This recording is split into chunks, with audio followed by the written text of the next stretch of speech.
Hello friend, Jim here with JB's Big Adventure, coming to you from Lake Chapala, Mexico. Welcome back everyone. If this is your first time here, welcome to the channel. I know that there'll be a lot of things for you to know and get to know about. If you're sincerely looking and searching and you're conscientious about that search and retiring to Lake Chapala, well, you're at the right channel.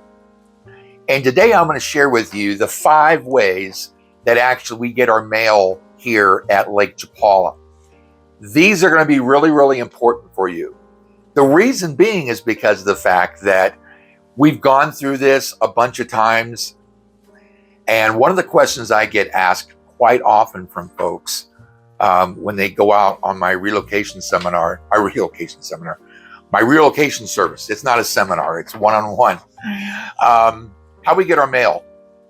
And so what I've done is I've put together a kind of a little picture here, and you're going to see it in just a moment on the screen, of what we do, how we get our mail, how we've been doing it for 3 years, and maybe it'll give you some ideas too of when you move here, these might be ways for you to also be able to get your mail. So I'm going to put this up on the screen now. So the first thing there I want you to see is in the top left-hand corner, you'll see the UPS store. Barbara and I, before we even moved down here, we actually have a box at the UPS store in Albuquerque, New Mexico. And that is where our mail goes. So even while we're still here in Mexico, all of our mail goes to the UPS stores, our box. Also, any packages that we get. Now, Barbara orders things from eBay, and there's some other merchants that we might order something from that don't deliver to the US. Packages wise and all, will go to the UPS store.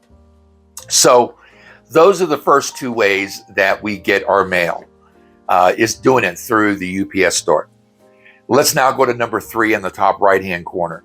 So let's say, for example, that we've decided we're going to go back to the States, but we're not going to be in Albuquerque. Now, we did this one time.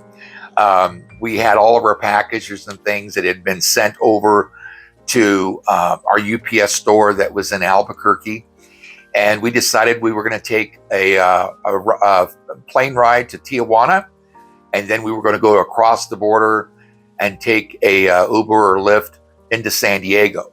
We had all of our packages and our mail and everything forwarded from our UPS store in Albuquerque to the one that was in San Diego, where we were going to be staying. So we went by and picked it up, and it was great. I mean, we were able to pick it up just like we normally would if we were back in Albuquerque. So that's the 3rd way. We just simply have our items forwarded to whatever state we're going to, or what location or city.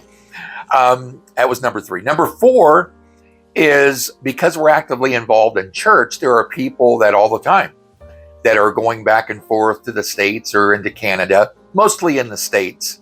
We can't really get our mail from somebody that's in Canada because we can't have it forwarded the same. But so someone from church is actually going to go back up to the States. We have our items forwarded from our UPS store box, and we have it forwarded to them at their US address. And then when they're coming back, whether they're flying or whether they're driving, they're just bringing the items with them. So that's kind of a common thing. When Barbara and I, we go back, people ask us if we can bring things back for them. And we definitely are willing to do that. I remember one trip that we went, and we had agreed that we'd bring some things back, and we were told what we were going to be bringing back. And in fact, they were bottles, and these bottles were just under a pound a piece, and they wanted 12 of them. Well, if you take a pound times 12, that's 12 pounds. I mean, we literally had to get a whole new luggage because it wouldn't have worked in our check-in bags, and nothing we can just carry on the plane. So, we've had that experience at times, but normally folks have no problems with bringing things back. So that really is our 4th way of being able to get our packages and such, is we refer them from the UPS store to whatever address they're going to be at. So they've got it there, and they just bring it back with them. And the last one, number 5, is packages that get delivered to our front door. And whether it's Amazon, whether it's DHL, or whether it's FedEx, we've had items directly delivered right here to our front door. So those are the 5 ways that we actually get our mail.